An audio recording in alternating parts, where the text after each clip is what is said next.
Let's talk about the best way to sell your online program from an 8-figure course creator. By the way, if we have not met yet, my name is Sarah Turner and I help people build and scale online programs. I'm a big believer in the online education model because I think it is the best way to get your experience and expertise into the hands of so many people so that you can impact more lives, including your own. In fact, my programs have earned me over $25 million in sales. So I know the impact that this has not only on the lives of the people who take your program, but also on the lives of the course creator itself. So today we're going to be talking about marketing and selling your program. And my hope for you is that by the end of this video, you will have outlined a full funnel that you can then go and implement. Now, if marketing and sales gives you a little bit of the heebie-jeebies, I want to say that you are not alone. I call myself a reluctant marketer because I also had a lot of resistance to the idea. So let's briefly talk about why it is essential to market your program. First things first, I love to remind people that even if you had the cure for cancer, you would still have to market it. You would have to overcome objections that people have. You would have to make sure that it was a perfect fit for the person who thought that maybe they should take this cure. Maybe it's not for everyone.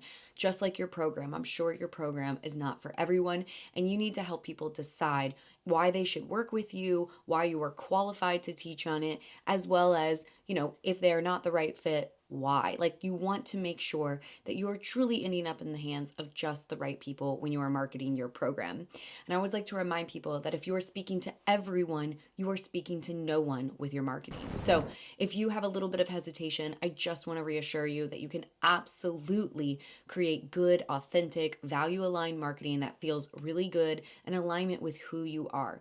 What I hate to see is so many brilliant people who have course ideas and courses and programs that can genuinely help people change their lives, not do it simply because they're intimidated or worried or scared, or even just reluctant about the marketing and sales piece.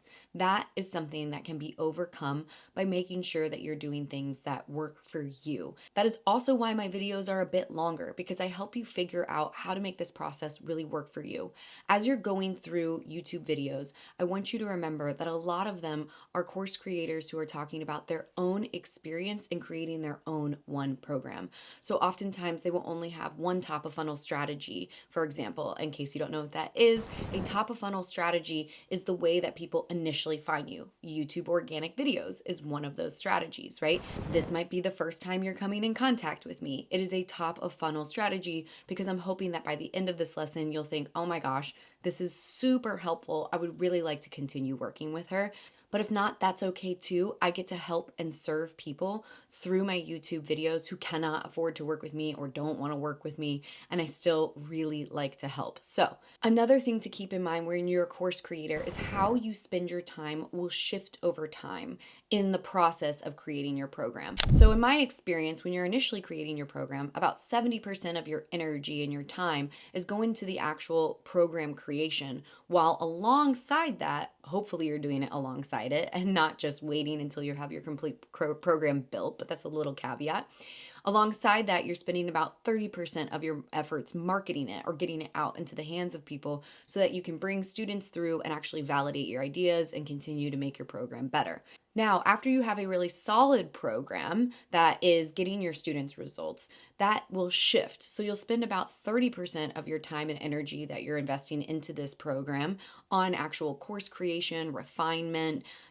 Honestly, a big part of that is going to be motivating your students to actually take the program and complete the program so that they get results and are happy with the fact that they signed up for your program, and also so that you have more social proof. And then about 70% of your energy actually goes into the marketing side of things, because that's how you get new bodies into your program and get that transformation that they're looking for. So as you are making that shift and you're putting more of your efforts into marketing, you want to automate as much as possible and create what is called a funnel. But before we dig into that, there are a few things that I am assuming about what you have in place before you actually implement what I'm about to teach you today. And this is very important. So let's go over that real quick. So the first thing I'm going to assume is that you have your ICA, or your ideal customer avatar, mostly nailed down. Now, I will say that your marketing efforts will help you refine this. You will learn things through your marketing efforts that will inform who your ICA is or what you know about them, because you're going to test different angles. What I mean by that is I learned through my marketing that my program really resonated with teachers and nurses. And that was because they had a certain level of education. Because I was teaching writing, they needed to be able to write and write well, but also because they were really overworked, and also they were givers. They were people who set out in their profession to give back to the world and to help people, but they were very quickly realizing that they were quite frankly being taken advantage of. Nurses and teachers are notorious for working long, long hours, but not really making that much money. And often they sacrifice time with their family and their friends, and also just their personal well being. So, through my marketing, I did discover that a lot of my ICAs were teachers and nurses. I did not know that when I was first starting out. However, I did know that my ICA was overworked, unappreciated, and just really frustrated with where they were at in life. So, for the rest of this video, I am assuming that you have already identified core values and pain points and desires of your ideal customer avatar. And I'm going to be dropping some resources in the description below so that you can, dig deeper in this if you need to. In fact, that brings me to a really important point that I think you should have in your mind as a course creator at all times, and that this is an iterative process, meaning that it is your best bet to approach this whole process like a scientist. You're going to learn the most through putting things into action and then getting feedback and integrating that back into everything that you're doing. One of the biggest mistakes I see people make is they get caught up in perfectionism, or as I sometimes like to call it, fancy procrastination, and they don't actually take steps, and all their ideas are stuck in their head, and so they're not really learning from the experience of actually putting something out into the world, which is the most valuable way to learn. So I'm a big believer in imperfect action and approaching this like a scientist. The other thing that you need to have in order to make sure that, creating a funnel in the first place is not going to be a complete waste of your time is that you have your transformation statement, meaning the transformation that your program provides. I've gone over transformation statements in previous videos, and I'll go ahead and link them in the description below so that you can find those resources if you're not quite there yet. The other thing that I'm assuming you have is you've validated your course idea. Now, what I mean by that is you've had actual students go through your program, pay for it, achieve the transformation, and they're happy. If you actually haven't had a program yet, but you've been a one-to-one service provider, for example, then you've already validated this idea. And if you haven't done that yet, one of the best ways to validate your program idea is to run a beta test. Again, this is outside the scope of this video, but a beta test is where you walk a few initial students through your program to validate that it works. In fact, I actually recommend that you build your program along beta students so that you make sure that you're really meeting them where they're at and that you're not creating a runaway program that isn't informed by real life people. It will save you a lot of heartache and a lot of time and energy. The other thing that I'm assuming you have is a price point picked out. Everything in this video is going to be really helpful for anything that is priced between $7 or $5 and $3,000. If you have a program that is $3,000 or more, you are going to need to have sales calls, and that's going to be a slightly different process. Although really, you can take everything that is in this video and then from the sales page on, you will actually just make that a sales call, because anything around the $3,000 mark, people really want to talk to another human, and that's where you're going to need to actually implement sales calls. So this video will work for everything up until that point. Again, just where it comes to a sales page, you want to actually insert a sales call. Okay. So now let's talk about how you build a funnel so that you can automate as much of your sales process as possible. Now, I want to talk about why this is so valuable. There will be quite a bit of work on the front end in creating and setting up this funnel, but once you set it up and then once you refine it, which is the second part of the process, you will have something that can do sales for you 24/7 so that you're earning money in your sleep. It is going to make the customer experience so much more seamless and enjoyable. It's going to make your life so much easier. And you will find that once you optimize each step of the funnel, sometimes those pieces will serve you for years. I have emails that have been running for over 6 years. I have sales pages that have been running for over 4. So truly, it is a lot of work at the beginning, but once you refine it, once you optimize it, once you get it all in place, it can truly allow you to scale your business so that you are earning great money without having to put a ton of time and energy into it. It also allows you to scale that impact. Okay, so let's talk about the idea of a funnel. So, a funnel is called a funnel because of the shape of it. It is the customer journey that somebody goes through from being a lead, somebody who could potentially buy your program, all the way to a paying customer and a student. And as you go through the funnel, more and more people drop off until you get to the amount of people who actually purchase. It is not uncommon for only 1 to 5% of all leads to actually become purchasers. It will depend again on price point, your marketing, so many factors, but I just want you to know that that is extremely normal. This is why the top of the funnel is so big and then it gets narrower and narrower as you go down. So you basically have your top of funnel, your middle of funnel, and your end of funnel. Now, top of funnel strategies are basically ways that people get in touch with you. This includes YouTube Organic. As I mentioned before, this is a top of funnel strategy for me and my business. For most YouTube creators, their videos are top of funnel strategies. Other top of funnel strategies include Instagram, Facebook, podcasts, blogs, paid advertising. Those are all different ways that people get in touch with you for the first time. Now, there are many different funnels, and sometimes people sell directly from their top of funnel strategy. That is something I strongly recommend against, because that means you are at the mercy of constantly creating top of funnel content and you don't get an opportunity to continue the conversation with your leads. And that is a waste of precious resources. That's a waste of your time, that's a waste of your energy, and that's a waste of your money, quite frankly. So, what I recommend is that you funnel everything into your emails. A core principle that I like to remind my students when they're creating their online programs is that all roads lead to your email list. You want to make sure that with every single top of funnel strategy that you are doing, you are encouraging people to opt in to your email list. One of the reasons for that is because, one, email is quite frankly one of the best marketing channels because you have people who actually want to be there. They have said, I want to be on your email list. And so they're more engaged, they're more excited to hear from you. But on top of that, you own your email list. Anyone who has heavily relied on Facebook ads, YouTube ads, Instagram Reels, or YouTube Organic even, has seen the shift in algorithm changes and how one day you're doing great and the next day you're not doing so great because you don't really own that traffic. The platform does. When you have people on your email list, that is your email list. And that is one of the most valuable assets that you have as an online business owner. So then the next question becomes, how do people opt into your email list? Well, you want to create what is called a lead magnet. Now, a lead magnet, it's also sometimes called an opt-in. It's anything that you create that somebody would exchange their email address for. You have likely given your email in exchange for a free piece of content. It's usually content. It can be something else, but in our case, online program creators, it's almost always content. And what you want to ask yourself is, what can I create for my potential student that will get them one step closer to wanting to sign up for my program or needing my program?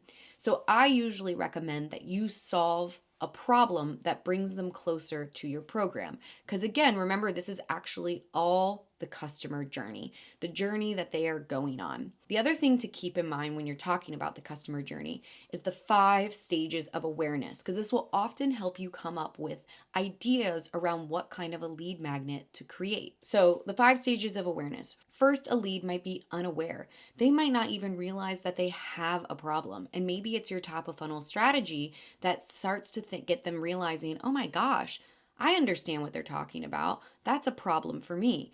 Maybe they hadn't thought about how miserable they are in their job, for example. And then you start sharing stories about how miserable you were in your job that really resonates with them, bringing them to the next stage of awareness, which is problem aware.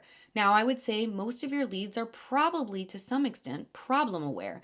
They know they have something in their life that they're not happy with and they want to fix it, but they might not be solution aware. Now, solution aware is where they start to realize that there are actually options for changing some of these problems and heartaches in their life. And this is where they start to become aware that there are solutions. The next stage is becoming product aware, becoming aware that your product might actually solve the problem that they have. Finally, they become most aware and start to realize, believe, suspect that your solution might be the thing that they are looking for, and that's where they become a paid customer.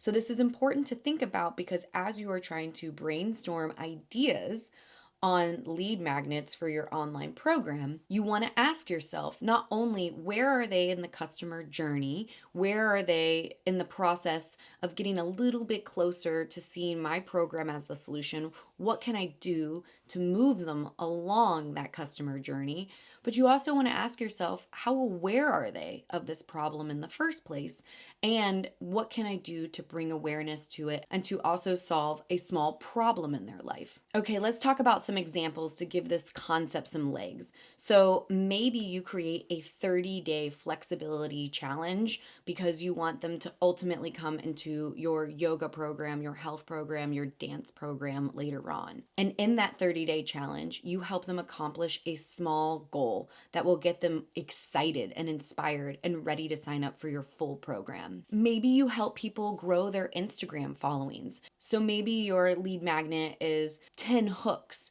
for more effective Instagram captions. Or maybe it's a mini course on how to structure your Instagram bio so that you bring in better qualified and better quality leads. Maybe you provide them with a script outline so that they can outline and create their first YouTube video, which will get them one step closer to your program, which is how to build a YouTube organic following and subscriber base. Maybe you teach people how to become more confident in the kitchen, and so your lead magnet is, finally mastering grilling or something like that.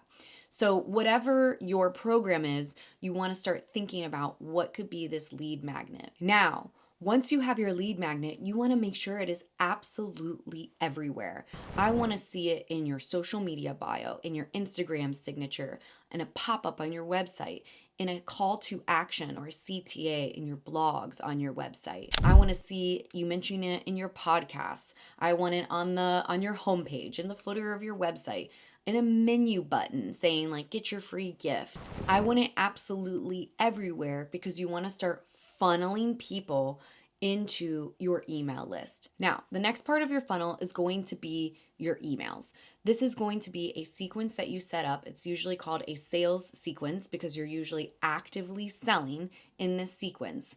And this is where you get an opportunity to tell more stories, share student successes, share your own founder story. And you're going to make an email sequence that actually nurtures the lead so they get to know you better and then invite them into your program. Now, after a decade of experience, I have a very important tip for you. You should be selling in that first email. And I know a lot of people have resistance to it, at least a lot of people who come through my world, people who are heart-centered and big time givers. Because again, you might be reluctant to marketing, it might give you a little bit of the ick, but that first email is likely going to have a 50% open rate or higher. Everything after that is going to have a lower open rate, meaning the number of people who actually open it. And it will get probably closer to 20% if you're falling in what is considered industry standard.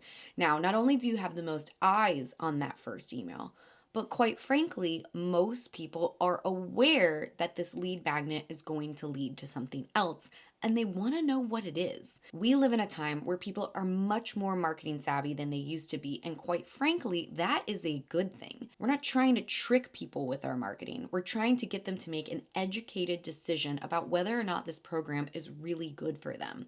So in that first email, provide the lead magnet, provide a ton of value, tell a little bit of your story, but relate it back to who they are because truly they want to know, why does this matter to me?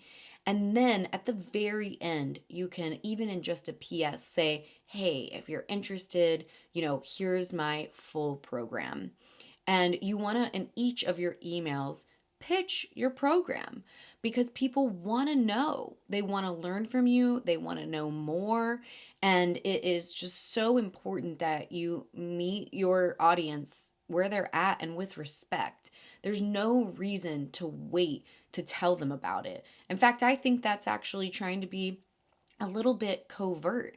And it's just quite frankly not necessary in my experience. So go ahead, be upfront, share with people what you're about, what you've got for them, what you've got to offer, and then know that it is highly unlikely, unless it is a very low priced item, that they're going to purchase in that first email. It takes nurturing to get people from thinking about it to actually purchasing your program. So when you are creating that sales sequence, it should be anywhere from 7 to 28 emails long. Now, I have tested so many sequence lengths.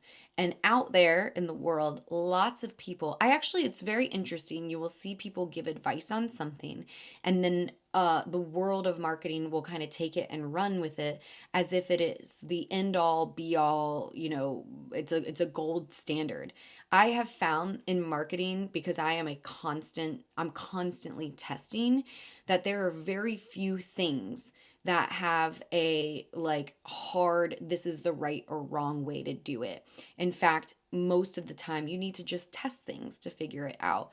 I have tested the length of sales email sequences extensively, and mine are usually between 21 and 28 days long. And that is so important to remember. Now, you'll also notice that I said days. That is because I do send one email every single day for the first 21 days at least. That is what I have found to be the best. Now, people might think that's a lot of emails. But the thing is that's only a lot of emails or an overwhelming or annoying amount of emails if, big if, your program and what you are trying to sell to the person reading, if it's not for them.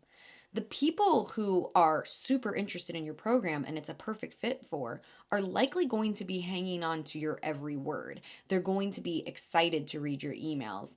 Also, it's important to remember that, if your emails are well written and compelling and interesting and provide value, right? They shouldn't be just about who you are, but everything you are saying to them should relate back to who they are. When you do that and you couple it with good storytelling, people love reading your emails. They want to know more. So, really push back on the idea that it's too many, and know and trust that the right people will unsubscribe, and that's okay.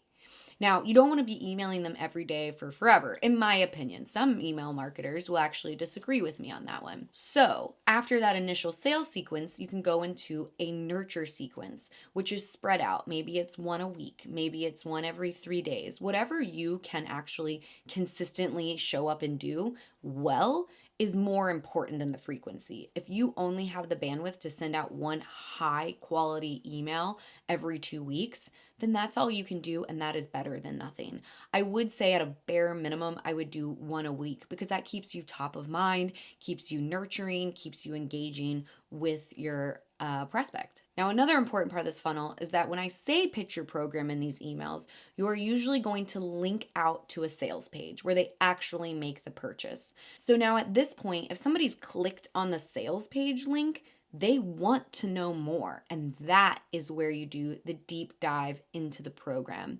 Now, your sales page is the cornerstone of all of your marketing materials. In fact, I usually recommend to people that they write their sales page first, because that's where you'll get all your good, juicy ideas out, and then you can go and take it one step back, where your emails are a piece of the sales page, a piece of the story, a customer success story, your personal story, right?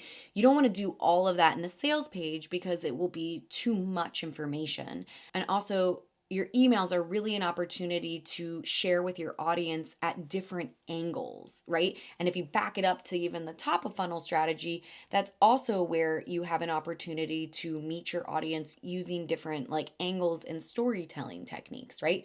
So when you get to the sales page, that's where they really get the deep dive into like what your program is, how you're going to help them achieve that transformation, and student success stories and testimonials and things like that, FAQs, all the things that they really need to know in order to hit that purchase button. So if they go through your funnel and purchase, it looks like this. They find you through a top of funnel strategy like a YouTube organic video. They subscribe to get your opt-in, whatever it is. Maybe it's a masterclass. Then they go into your sales email sequence where you explain a little bit more about who you are and how you can help them. It is linked to your sales page where they can learn even more about your program, and then they can actually make that purchase. Now, if they don't purchase, what happens is they go through all that process, but instead of making a purchase at the sales page, from the sales email sequence, they go into that nurture email sequence, and they stay there until they either unsubscribe or actually purchase. Okay, so now we know what we need to create, right? We need to create a sales page. We need to create a sales email sequence, and we need to create a lead magnet. And then your nurture sequence can be something that you're just doing on an ongoing basis. So we have those three main assets. Now the next question becomes, where do these live? There are a lot of tech options when it comes to where do you host your funnel and where do you host your online program. My number one recommendation at this point in time is Kajabi. Kajabi is my favorite for most course creators because it's all under one roof. You can keep your course and your program there. You can also have your emails, your sales page, your website. It's all just under one nice umbrella. Now, I can't tell you the number of times I've had a student where they started out with a free tech option or an option that was free to a point, right? Maybe it allowed you to create your first program for free. And then what ended up happening is after they started, bringing in leads, bringing in people to their email list and things like that, they realized that they needed to upgrade to something that was either, had more elements to it, like Kajabi, or they needed to learn how to make these pieces of tech talk to each other through integrations, and then sometimes even this tool called Zapier, which can get really complicated. So if you are not the most tech savvy person, and I will put my hand up for this one because I'm not, my team still makes fun of me to this day for how not tech savvy I am. But honestly, let that be an inspiration to you, because if you're not a tech savvy person, you can do it too. But it ultimately becomes this process of migrating tools over. So figuring out where you're going to host all of this is a question that you want to answer, and definitely something that I'm going to be covering on this channel. So go ahead and, hit that subscribe button so you get notifications as I start to build out all of the videos that are going to provide you literally everything you need in a very detailed step-by-step way so that you can create or refine, if you already have a program, and scale your program to meet whatever it is you want to have for the goals in your life. In fact, if you have any questions, please drop them in the comments below, because that is really helpful for me as I create all of my videos so that they can really meet you where you're at and help you as you are growing and scaling your online program and changing lives. So thanks for being here. I hope that really breaks this down for you and helps you so that you are not having to be in the constant season of selling one-to-one. That is no fun. And instead you can really integrate and set up some automations so that you can start earning money in your sleep, because my friend, it is very exciting to earn money while you're sleeping. I highly recommend that everybody experiences that at least once. So thanks for being here. Hit that thumbs up button if this was helpful, and I will see you next time.